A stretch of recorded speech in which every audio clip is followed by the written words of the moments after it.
오늘은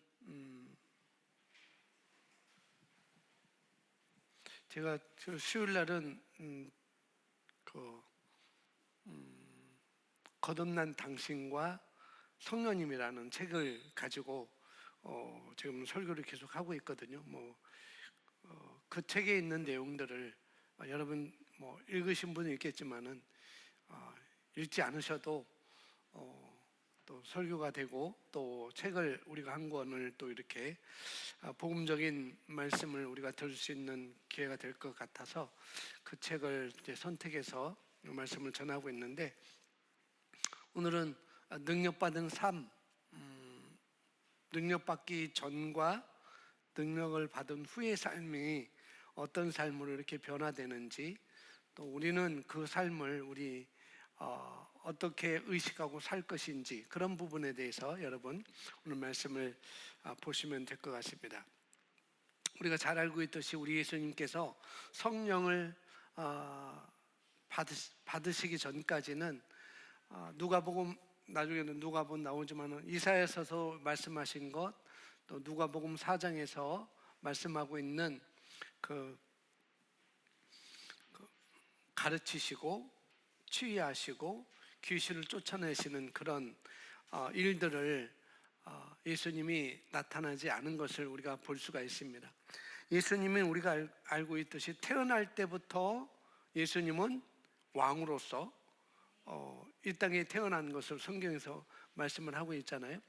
목자들에게 새벽에 양을 치는 목자들에게 유대인으로 나신 왕이 태어났다라고 이렇게 말씀하고 있고, 또 누구죠? 동방박사들한테도 이 별을 통해서 한 왕이 태어나는 것을 계시를 해주고, 그 동방박사들이 가서 예수님께 왕의 대접을 하는, 어린 왕에게 대접하는 황금과 모략과 유황을 들여서 경배하는 그런 모습을 우리가 볼 수 있습니다. 태어날 때부터 예수님은 천사들에 의해서 왕으로서 선포되었습니다. 이 예수님이 어떤 일을 할 것이다 라는 그런 것들을 선포되었지만은 성령님께서 비둘기같이 임하시기 전에 그리스도의 사역이었던 가르치고 치유하시고 귀신을 쫓아내는 일은 예수님은 나타내지 않았다는 거죠. 비로소 예수님께서 30살이 된 이후에, 성령을 받은 이후에 그런 일들을 하는 것을 볼 수가 있습니다. 그래서 예수님도 성령이 임하시기 전까지는 그런 능력을 받는 삶은 표출하지 않은 것을 볼 수 있습니다. 그런데 성령을 받은 이후부터 예수님께서 어떤 삶을 사셨는지를 성경에서 말씀을 해주고 있어요. 그걸 마태복음 3장 16절에서 말씀을 해주고 있는데, 예수께서 세례를 받으시고 곧 물에서 올라오실 때 하늘이 열리고 하나님의 성령이 비둘기같이 내려 자기 위에 임하심을 보더니 하늘로부터 소리가 있어 말씀하시되 이는 내 사랑하는 아들이요 내 기뻐하는 자라 하시니라. 아멘. 그 이전에는 그 하나님도 그 하나님께서 예수님을, 독생자이신 예수님 이 땅에 보내셨지만은 태어날 때 하나님은 그냥 묵인하셨죠. 천사들로 인하여서 예수님이 나실 것을 말씀하시고, 또 그 예수님이 나신 예수님을 경배하라고 말씀하셨어요. 그런데 예수님께서 세례를 받으시고 성령이 임하시자마자 성령이 비둘기같이 성령이 임하시자마자 하나님께서 비로소 또 말씀하시죠. 이는 내 사랑하는 아들이요 내 기뻐하는 자라 하시니라 라고 또 말씀하십니다. 그러니까 성령 세례 전환점으로, 그러니까 성령 세례에 대해서는 다음 주에 우리가 더 말씀을 배우겠지만은, 이 성령 세례를 전환점으로 우리 예수 그리스도의 삶은 자연적인 것에서 초자연적인 것으로 바뀌는 것을 볼 수가 있습니다.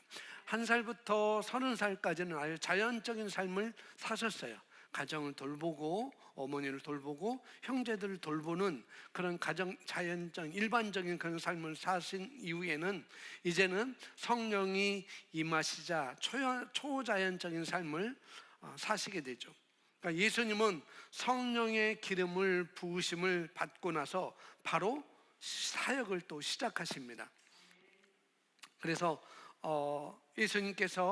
성령님께서 예수님을 또 성령을 받자마자 마태복음 3장에서는 예수님이 성령이 비둘기같이 임하는 것을 말씀하고 있고, 4장에서는 비로소 성령에 이끌려서, 성령을 받자마자 성령에 이끌려서 광야로 가서 40일 동안 지내는 것을 볼 수가 있고, 거기서 마귀가 찾아오죠. 예수님에게 찾아옵니다. 에덴 동산에서 뱀으로 사단 마귀가 찾아와서 첫째 아담과 하와를 시험 들게 하고 시험하고 결국은 의심하게 만들고 꼬드겨서 죄를 짓게 만들었죠. 첫째 아담에게서는, 물론 하와에게있지만 첫째 아담에게서는 하나님에 대한 신뢰를 의심하게 만들었어요. 하나님이 정녕 이 실과를 먹지 말라 하시더냐? 아니지, 하나님과 같이 될까봐, 눈이 밝아질까봐, 하나님같이 될까봐 그런 거야 라고 하나님 존재에 대한, 창조주에 대한, 신에 대한 그런 의심을 품게 되고, 너도 그렇게 될 수 있다라고 이렇게 말을 하죠. 그러니까 똑같이 예수님, 둘째 아담인 예수님에게도 다가와서 이제는 예수님에게는, 첫째 아담에게는 하나님에 대한 신뢰를 의심하게 했지만은, 이제는 둘째 아담 예수님에게는 그 예수님은 성령을 이미 받으셨죠. 성령을 받고 둘째 아담에게서는, 예수님에게는 이제는 아들의 신분, 하나님의, 그러니까 마태복음 3장 우리가 읽었던 하나님께서 성령이 임하시자마자 예수님에 대해서 하나님이 뭐라고 말씀하시는가? 이는 내 사랑하는 아들이요 내 기뻐하는 자라라고 말씀하셨어요. 예수님에 대해서. 그런 다음에 마태복음 4장에서는 이제 사단 마귀가 예수님에 대해, 내가 만일 하나님의 아들이거든 하고 신분에 대해서 자꾸 의심을 갖게 하고, 그 신분을 포기하고 자기를 따르라고 이렇게 계속 꼬드기는 것을 우리가 성경에서 볼 수가 있습니다. 그런데 아담은 말씀을 받았지만 그 말씀을 신뢰하지 못하고 말씀을 잊어버리고 결국 마귀에게 자기의 모든 고난을 다 내어주는 그런 삶을 살게 되고, 모든 인류에까지 그런 삶을 살게 하는 어떤 인류의 조상이 된 것이죠. 그런데 예수님은 말씀으로 간단히, 다른 것도 아니고 어떤 힘으로도 아니하고 그냥 예수님 말씀으로 기록되었을 때 말씀으로 간단히 마귀를 물리쳐서 승리를 하는 것을 마태복음 4장과 누가복음 4장에서 우리가 찾아볼 수 있습니다. 그리고 예수님은 비로소 40일 동안 그런 훈련 가운데 또 마귀가 찾아왔을 때 말씀으로 그 마귀를 물리치시고 승리하시고, 이제는 광야에서 돌아온 후에 고향인 회당에서 담대하게 하나님 나라에 대한 복음을 선포하는 것을 볼 수가 있어요. 그래서 누가복음 4장 18절에 그 바로 이 고향인 회당에서 담대하게 그 하나님 나라에 대한, 자기에 대한 그 하나님의 신분에 대한 그를 복음을 선포하는 것을 볼 수가 있는데, 그것이 누가복음 4장 18절과 19절입니다. 함께 읽어볼까요? 주의 성령이 내게 임하셨으니 이는 가난한 자들에게 복음을 전하게 하시려고 내게 기름을 부으시고 나를 보내사 포로된 자에게 자유를, 눈먼 자에게 다시 보게 함을 전파하며 눌린 자를 자유롭게 하고 주의 은혜를 전파하게 하려 하심이라 하였더라. 아멘. 이때부터 예수님께서는 자신이 하도록 기름 부음을 받은, 내가 어떤 존재인지 기름 부음을 받은 사역을 이때부터 하시게 되는 것이죠. 주의 성령이 내게 임하셨으니 이는 가난한 자에게 복음을 전하게 하시려고 내게 기름을 부으셨고 나를 보내사 포로된 자에게 자유를, 눈먼 자에게 다시 보게 함을 전파하며 눌린 자를 자유롭게 하고 주의 은혜를 전파하게 하려 하심이라 라고 기름 부음을 받자 사역을 시작하는 것을 볼 수가 있습니다. 예수님은 여러 차례 스스로 나는 일하지 않는다, 나는 아버지로 성령으로 나는 일한다 라고 말합니다. 내가 스스로 일하지 않고 내게 주시는 성령을 통해서 내가 이 일을 하는 거다라고 말씀하시죠.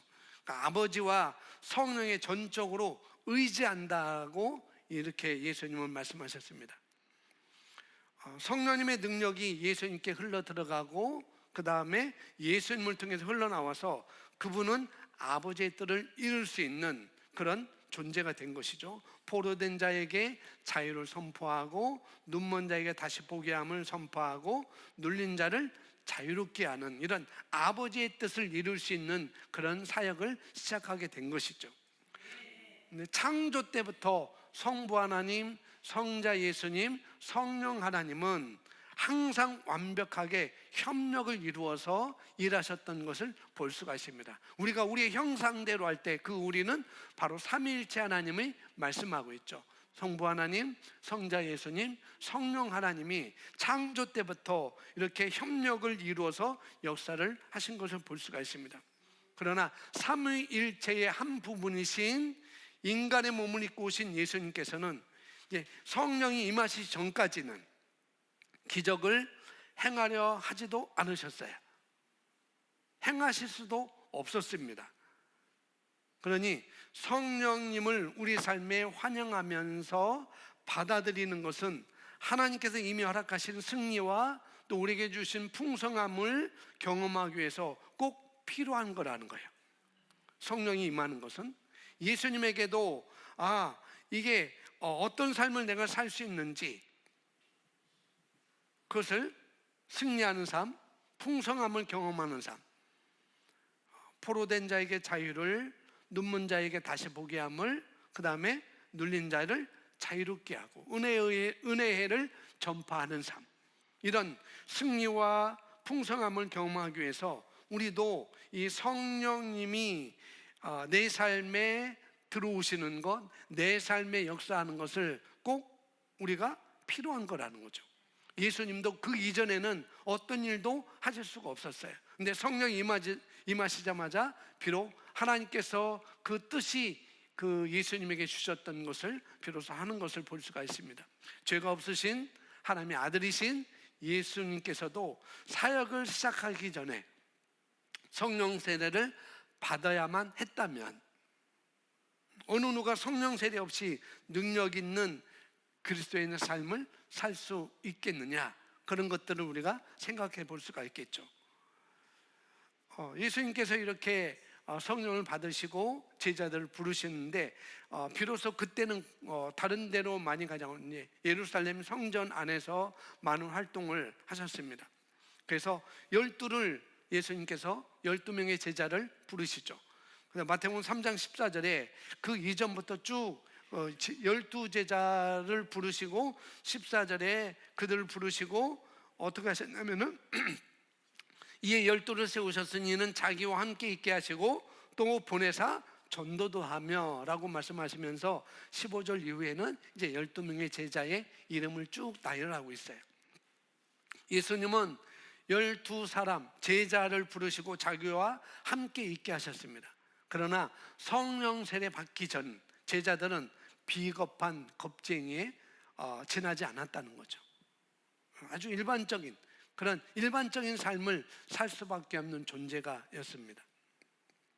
그래서 그들은 예수님을 3년 반이나 따라다니면서 예수님께서 행하시는 온갖 기적을 보았고 가르침도 받았고 심지어 성령이 임하시기 전에 이들은 예수님이 하신 말씀대로 귀신을 쫓아내는 그런 경험도 했던 사람들이었습니다. 그러니까 일상생활을 함께 했지만 그러나 그들은 성령을 받기 이전에 이 능력을 받기 이전의 삶은 아주 연약하고 미성숙하고 육신적인 사고방식을 가졌고 서로 잘 논쟁하고 싸웠던 것을 성경에서 우리에게 보여줍니다. 심지어 어머니의 치맛바람으로 자리싸움을 부추기는 그런 상황까지 가게 되는 것이죠. 그다음 마태복음 20장 20절부터 24절까지 보면은 예루살렘 성전에서 소동이 일어나요. 자리싸움의 논쟁이 일어나는 것을 볼 수가 있습니다. 더욱 예수님을 아프게 했던 것은 예수님께서 잡히시던 날, 그날 그들이 도망치며 사라졌어요. 그리고 사라졌듯이 죽기까지 우리는 예수님을 떠나지 않겠다라고 그들은 약속했지만 그 약속은 그냥 허공으로 날아가 버린 것입니다. 그리고 마태복음 26장 31절에 이렇게 말씀하고 있죠. 그때 예수께서 제자들에게 이르시되 오늘 밤에 너희가 다 나를 버리리라. 근데 33절에 베드로가 대답하여 이르되 모두 주를 버릴지라도 나는 결코 버리지 않겠습니다 라고 말해요. 그러니까 베드로는 절대 자기는 예수님을, 다른 사람들을 몰라도 다른 사람들은 예수님을 다 배반하고 배신할지라도 저는 결코 배신하지 않겠습니다, 그렇게 맹세를 하죠. 그렇게 맹세를 한 지 불과 몇 시간 만에 예수님을 3번씩이나 부인하는 그런 아주 비겁하고 그런 삶으로 살았던 것을 성경에서 볼 수가 있어요. 그다음 마태복음 26장 69절에 예수님께서 잡히시고 이제 고통을 받으실 때 베드로가 바깥들에 앉았더니 한 여종이 나와 이르되 너도 갈릴리 사람 예수와 함께 있었도다 하거늘. 그러니까 70절에 베드로가 모든 사람 앞에서 부인했다라고 말씀하고 있고, 또 72절에 베드로가 맹세하고 또 부인하여 이르되 나는 그 사람을 알지 못하노라 하더라라고 부인합니다. 그리고 75절에 이에 베드로가 예수의 말씀에 닭 울기 전에 내가 3번 나를 부인하리라 하심이 생각나서 밖에 나가서 심히 통곡하니라 라고 말씀하고 있어요. 한 여종과 여러 사람이 너는 예수의 제자가 아니냐, 너는 예수님을 따라다녔던 사람이 아니냐라고 계속해서 묻자 이 수제자인 베드로가 어떻게 하냐면 그 처음에 자기가 고백했던 거, 다른 사람은 다 예수님을 떠날지라도 나는 결코 떠나지 않겠습니다라고 했던 그 베드로의 의지, 그 베드로의 의지는 그냥 허물어져 버린 것이죠. 나는 그를 알지 못합니다. 나는 그와 상관이 없어요. 맹세하며 베드로가 이렇게 부인했다고 성경은 우리에게 말씀을 해주고 있습니다. 후에 우리가 75절에 나와 있지만 후에 이 베드로가 자기가 무슨 짓을 했는지 깨달았을 때는 그는 심히 뭐 했다고 그랬어요? 통곡했다고 이렇게 말하고 있습니다. 이렇게 능력을 받기 전에 제자들일지라도 그렇게 비겁하고 오합지졸이는 그런 3년 반 동안이나 예수님을 따랐음에도 불구하고 그런 삶을 살았던 것을 볼 수가 있습니다. 아주 베드로의 인간적인 능력으로는 그럴 힘이 없었던 것이죠. 예수님의 그 고통 앞에서 예수님이 당하시는 그 고통과 그런 이 종교 지도자들의, 로마 군병들의 그런 예수님께 가해지는 것을 보자 이 인간적인 능력으로는 그럴 힘이 없었던 것이죠. 베드로는 예수님을 3번씩이나 부인하게 되는 그런 삶을 삽니다. 그러나 베드로와 나머지 제자들이 성령 세례를 이제 받게 돼요. 사도행전 2장 1절에 이렇게 4절까지 있는데요, 함께 읽어보겠습니다. 오순절 날이 이미 이르매 그들이 다같이 한 곳에 모였더니 호련히 하늘로부터 극하고 강한 바람 소리가 있어 그들이 앉은 온 집에 가득하며 마치 불의 혀처럼 갈라지는 것들이 그들에게 보여 각 사람 위에 하나씩 임하여 있더니 그들이 다 성령의 충만함을 받고 성령이 말하게 하심을 따라 다른 언어들로 말하기를 시작하니라. 아멘. 그 이전에는 그들의 삶은 아주 형편없는 삶이었죠.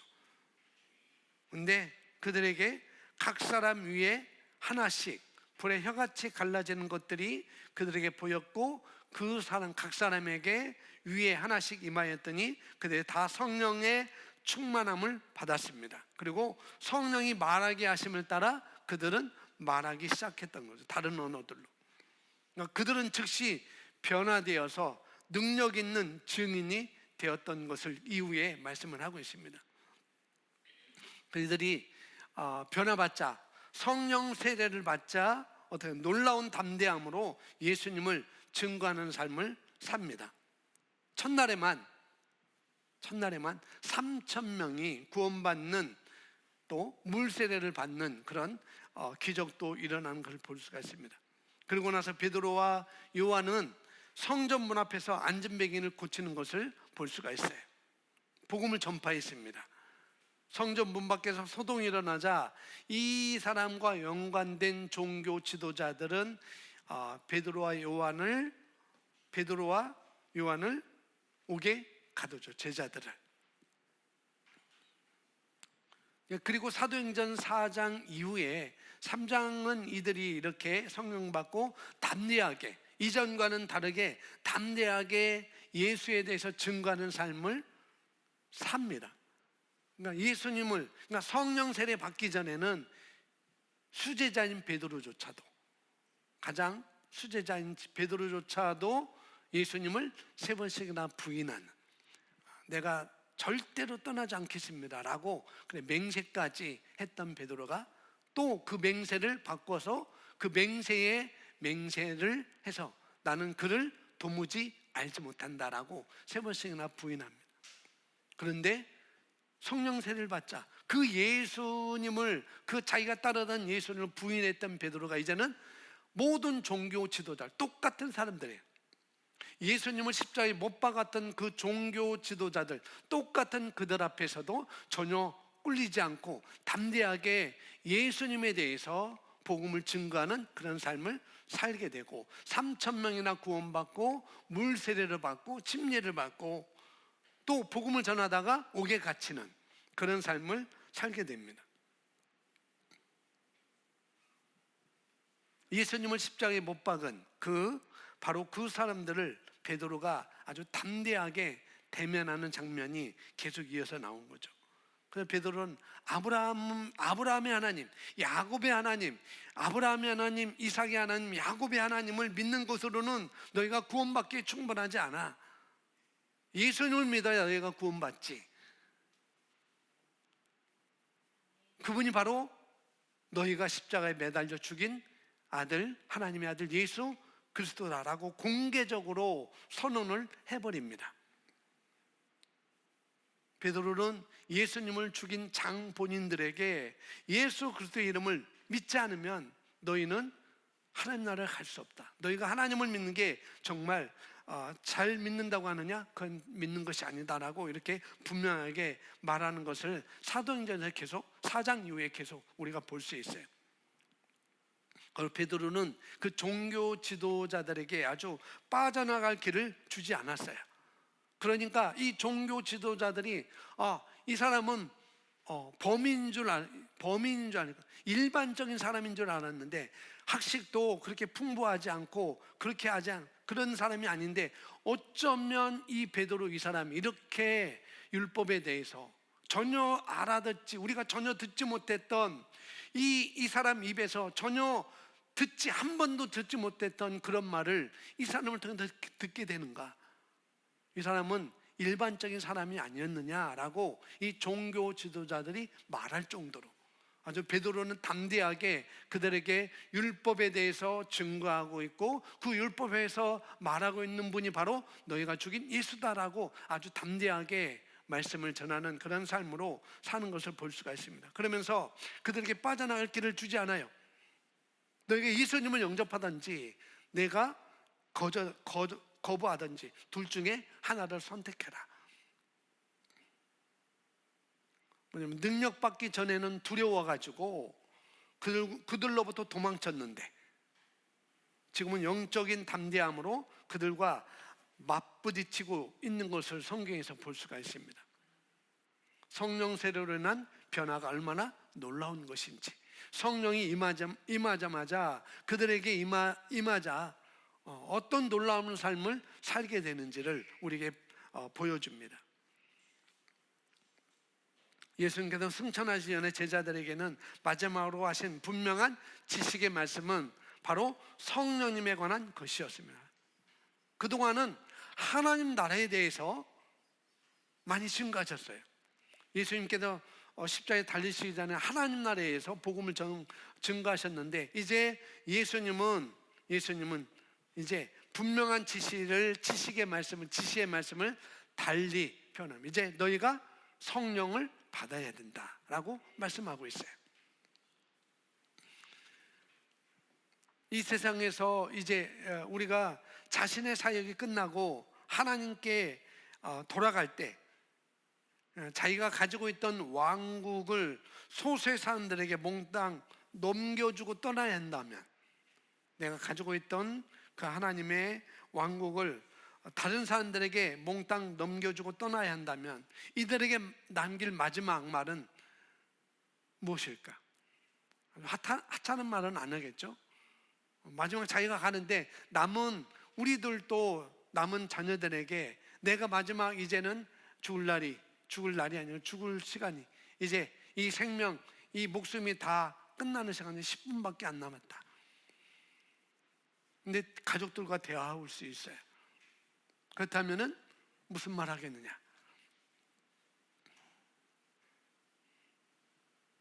그냥 농담하겠어요? 아니, 농담 안 하겠죠. 아주 중요한 말 안 하겠죠.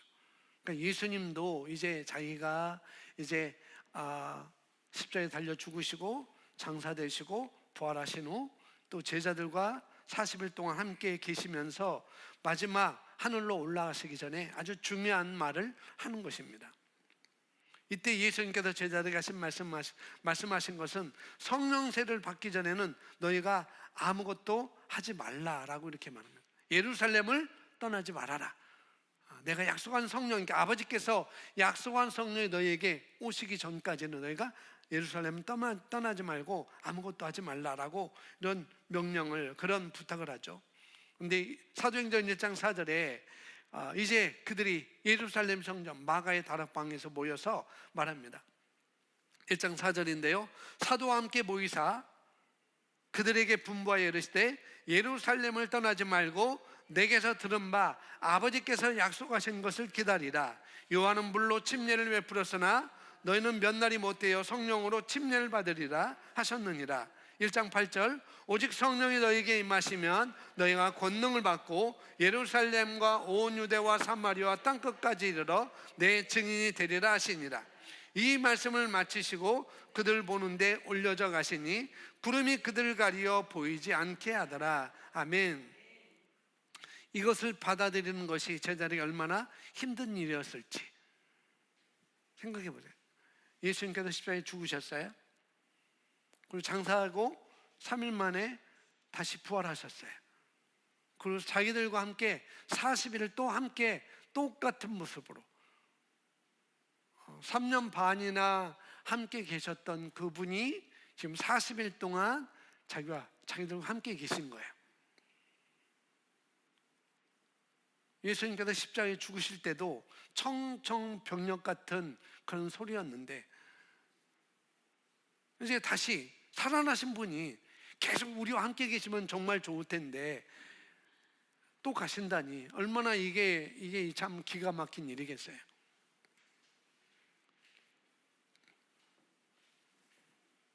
예수님께서 하나님의 말씀을 전파하셨고 하나님의 능력은 누구보다도 강력하게 나타내셨습니다. 그것 때문에 종교 지도자들이 예수님을 죽이셨던 것이죠. 그리고 지금까지 없었던 일, 그 전까지 어느 누구도 없었던 그 일을 종교 지도자들이 한 거예요. 예수님을 죽이고 어떻게 해요? 무덤까지 아주 봉해버리는 거예요. 여러분 편지 보낼 때, 서류 보낼 때 그냥 봉투 뚜껑 열린 대로 그냥 보내나요? 아니죠. 거기다 풀칠하고 또 혹시 떨어질까 거기다 테이핑하고 그리고 또 막 누르잖아요. 그게 봉이 나는 거잖아요. 예수님이 십자가에 죽으시고 장사됐어요. 이 예수라는 분이, 이 예수가 자기가 한 말대로 다시 살아났다고 할까봐 어떻게 해요? 그걸 무덤을 누가 훔쳐갈까봐, 그리고 살아났다고 이렇게 거짓부렁이 할까봐 아주 그 무덤에 아무도 만질 수 없도록 봉인을 해버립니다. 쉽게 말하면은 그 경매당했을 때 딱지 붙이는 것처럼 그 딱지 붙이는 거예요. 이 딱지 떼면은 처벌받습니다. 라고 똑같이 예수님 무덤에게 똑같이 그렇게 합니다. 인간적인 생각으로는 그들 보기에도 예수님이 한 인간에 불과한 것 같았어요. 하지만 사후 후 예수님은 예언대로 죽은 자 가운데서 살아나셨습니다. 그리고 말씀하셨던 그 모든 것을 증명하셨죠. 마치 이것으로 충분하지 않은 것이 예수님께서 부활 후에 40일을 이 땅에서 머무르시면서 제자들을 또 가르치시고 그 후에 제자들이 직접 보는 가운데 하늘에 계신 아버지께로 승천하는 것을 우리가 성경에서 방금 전에 읽었습니다. 그러니까 우리가 거듭나고 죄 사함을 받는다는 것은 굉장히 정말로 멋진 일입니다. 우리가 죄 사함 받는다는 것. 하지만 성령의 충만함이 없으면 효과적인 증인이 될 수 없다는 거죠. 성령께서 임하시면 우리는 승리하는 삶을 살고 능력의 증언을 우리가 할 수 있습니다. 우리가 구원을 더 풍성하게 경험을 할 수도 있고요. 하나님께서 우리에게 하신 놀라운 일들을 다른 사람들과 아주 효과적으로 나눌 수 있는 능력을 성령님께서 우리에게 주시는 것이죠. 그러니까 많은 기독교인들이 진정으로 하나님을 사랑하면서 자신의 힘으로 하나님을 섬기는 경우가 많다는 거죠. 이는 성령 세례를 받지 않았기 때문에, 또 받았어도 그것을 인식하지 못하기 때문에 결과적으로 능력 없는 그런 삶을 살게 되죠. 자, 고린도후서 3장 6절에 사도 바울이 고백을 하고 있는데요, 이렇게 말씀하고 있습니다. 함께 읽어보겠습니다. 그가 또한 우리를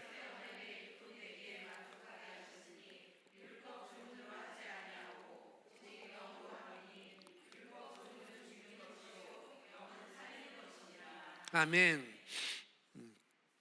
새 언약의 일꾼되게 만족하게 하셨다는 것, 그것은 율법의 조문으로 하지 않고 오직 영으로, 성령으로 함이라라고 말씀하고 있습니다. 이 제자들이 능력 받기 전에 그들도 일꾼이었죠. 예수님의 제자들이었죠. 그러나 성령을 받기 전에 이들은 아주 그들의 삶은 두려움의 삶, 비겁한 삶, 겁쟁이의 삶을 살았던 것을 볼 수 있습니다. 그러나 이들에게 성령이 임하자 전혀 새로운 삶을 살게 되는 거죠. 새 언약의 일꾼으로 사는 것을 볼 수가 있습니다. 자, 우리도 똑같다는 거죠. 우리는 다 예수님을 믿어서 거듭나게 됐고 죄 사함을 받은 정말 멋진 삶을 살아가는 존재들입니다.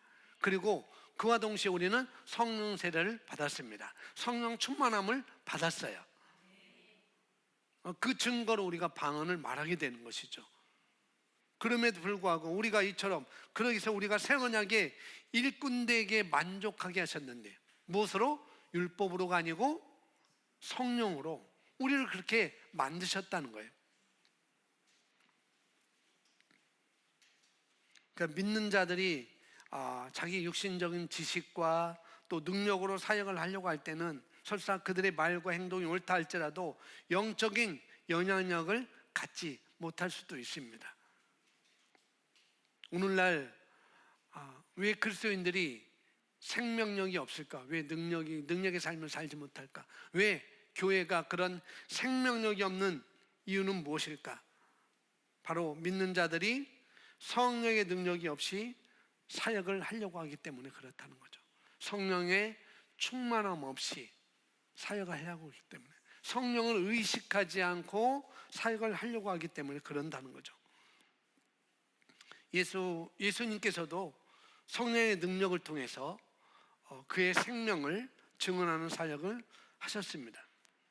성령의 힘을 받은 우리는 말과 행동은 하나님 나라를 위해서, 또 다른 사람들의 삶에 긍정적인 영향을 끼치게 될 것입니다. 성령의 힘으로 살 때, 오직 영으로 함이니라고 말하는 것처럼 우리가 성령의 힘을 의지하고 살 때 우리는 그런 영향력 있는 삶을 살게 되는 것이죠. 그래서 우리가 약속된 승리의 삶, 예수님에게 약속된 승리의 삶, 포로된 자들에게 자유를 주고 눈먼 자들에게 뜨게 하고 귀신을 쫓아내고 새 삶을 살게 하고 은혜의 해를 전파하기에는 그런 승리의 삶, 풍성한 삶을 경험하도록 우리에게도 역시 도와주는 분은 바로 성령님이라는 것입니다. 예수님과 이 초대 신약교회 믿는 자들이 능력 있는 그런 그리스도의 삶을 살기 위해서 성령 세례를 받아야만 했다면 오늘날 저와 여러분에게는 얼마나 이 성령 세례가 더 필요하겠어요. 우리는 성령을 받았지만은 또 그것을 의식하지 않고 살아갈 때가 많이 있다는 거. 그래서 여러분, 저와 여러분 삶 속에 어떻게 하는가? 이 성령 세례, 내게 임하신 그 성령님을 더 의지하고 살 때, 더 그분을 더 우리가 생각한다고 할까요? 더 의식한다고 할까요? 그렇게 살 때 우리도 똑같이 그런 풍성한 삶, 능력의 삶, 아주 담대한 삶을 우리가 살 수가 있습니다. 그런 삶을 우리에게 주셨습니다.